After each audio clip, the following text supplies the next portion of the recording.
காவிரி நீர் கடைமடை வந்தடைந்து 3 வாரங்களாகியும் மயிலாடுதுறை அருகே நல்லத்துக்குடி கிராமத்தில் நீர்நிலை ஆக்கிரமிப்பு காரணமாக நீர் வந்து சேராததை கண்டித்து விவசாயிகள் மற்றும் கிராம மக்கள் கருப்பு பேட்ஜ் அணிந்து வறண்ட குளத்தில் இறங்கி ஆர்ப்பாட்டத்தில் ஈடுபட்டனர்.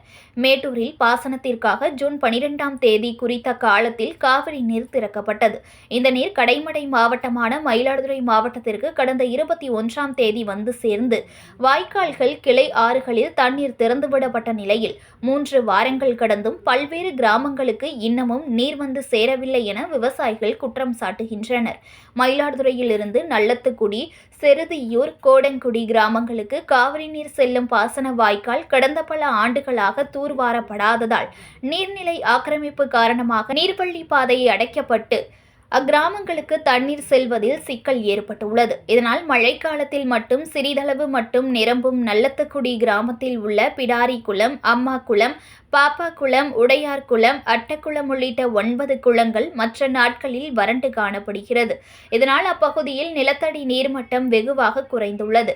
வாய்க்கால் ஆக்கிரமிப்புகளை அகற்றி காவிரி நீர் வந்து சேர நடவடிக்கை எடுக்காததை கண்டித்து விவசாயிகள் மற்றும் கிராம மக்கள் 30க்கும் மேற்பட்டோர் நல்லத்துக்குடி செல்லியம்மன் கோவில் பின்புறம் உள்ள பிடாரி குளத்தில் கருப்பு பேட்ஜ் அணிந்து இறங்கி ஆர்ப்பாட்டத்தில் ஈடுபட்டனர். பல வருடங்களாக அந்த கிராமத்திற்கு காவிரி நீர் செல்லாததால் நிலத்தடி நீர்மட்டம் முற்றிலும் குறைந்துள்ளதால் உடனடியாக நீர்வழி பாதையை தூர்வாரி ஆக்கிரமிப்புகளை அகற்றி தண்ணீர் செல்ல ஏற்பாடு செய்யுமாறு அவர்கள் கோரிக்கை விடுத்துள்ளனர். இப்போ பார்த்தீங்கன்னா மயிலாடுதுறை மாவட்டம், மயிலாடுதுறை ஒன்றியம் நல்லத்துக்குடி கிராமத்தில் இப்போ விவசாயிகள் குளத்துக்கு தண்ணி வரலங்கிறாங்க. என்னென்னா 30 ஆண்டு காலத்துக்கு முன்னாடி தண்ணி வந்தது. இந்த குளத்துக்கு நீர்வழி பாதைகள் இந்த குளத்துக்கு நேரடியாக வாய்க்காலிருந்து வந்த வழி இல்லை. இதுக்கு முக்கியமான வாய்க்கால் பழங்காவிரி வாய்க்கால். பழங்காவிரி வாய்க்காலில் தண்ணி வர்றதுக்கு யோகியதை இல்லாத அளவு குப்பையும் சாக்கடையும் கொட்டப்பட்டிருக்கு. இப்போ தற்போது நடவடிக்கை எடுத்துகிட்டு இருக்காங்க கொட்டுறவங்க. ஆனால் அது பத்தாது. போர்க்கால அடிப்படையில் நடவடிக்கை எடுத்து இன்றைக்கி யாரோ செஞ்ச புண்ணியம் அங்கே கர்நாடகா, கேரளாவில் மழை பெய்து தண்ணி வருது. ஒரு 5 ஆண்டுகளுக்கு முன்னாடி மிகப்பெரிய வறட்சி உருவாகி இங்கே மயிலாடுதுறையில் குடிக்க பல இடங்களில் தண்ணி கிடைக்கல. காரணம் என்னென்னா இந்த மாதிரி குளம் குட்டை வாய்க்கால்களை குப்பையை கொட்டி சாக்கடை விட்டு ஆக்கிரமிப்பு செஞ்சு அதை அவங்க செய்கிறவங்க அறியாமையிலையும் ஆசையிலையும் செய்கிறாங்க, பேராசையிலையும். ஆனால் அதை வேடிக்கை பார்க்கக்கூடிய அதிகாரிகள் மெத்தனை போக்கு, அரசுக்கு சம்பளம் வாங்குறதுக்கு தன்னுடைய வேலையை செய்யணும், கடமையை செய்யணுங்கிற அக்கறை இல்லாத அதிகாரிகளால், அதை வேடிக்கை பார்க்கக்கூடிய மக்கள் நல பிரதிநிதிகளால் அலட்சிய போக்குனால தான் இவ்வளோ வாய்க்கால்களும் பாழடைஞ்சிருக்கு. இப்போ பார்த்தீங்கன்னா இந்த பகுதியில் கேணியில் தண்ணி எடுத்துருக்குறாங்க 35 ஆண்டுகளுக்கு முன்னாடி. இன்னைக்கு பார்த்தீங்கன்னா 150 அடிக்கு போர் போட்டு உப்பு தண்ணி கிடச்சிட்டு இருக்கு.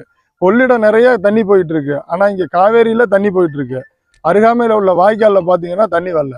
அந்த மாதிரி ஒரு அவல நிலைக்கு காரணம் இந்த தொடர்ந்து ஆட்சி செய்து கொண்டு இருக்கக்கூடிய அது அந்த கட்சி இந்த கட்சின்னு எந்த கட்சியில் எல்லா கட்சியுமே அந்த மக்கள் பிரதிநிதிகளோட அலட்சியம். அதனுடைய விளைவாக அதிகாரிகள் எந்த வேலையும் பார்க்கறதில்ல. யாராவது ஒரு குப்பை கொட்டுறாங்கன்னு ஃபைன் போட்டால் கூட எங்களை கவுன்சிலர் ரெக்கமெண்ட் பண்ணுறாரு, பிரச்சனைக்கு வந்துடுறாரு, சேர்மன் ரெக்கமெண்ட் பண்ணுறாரு.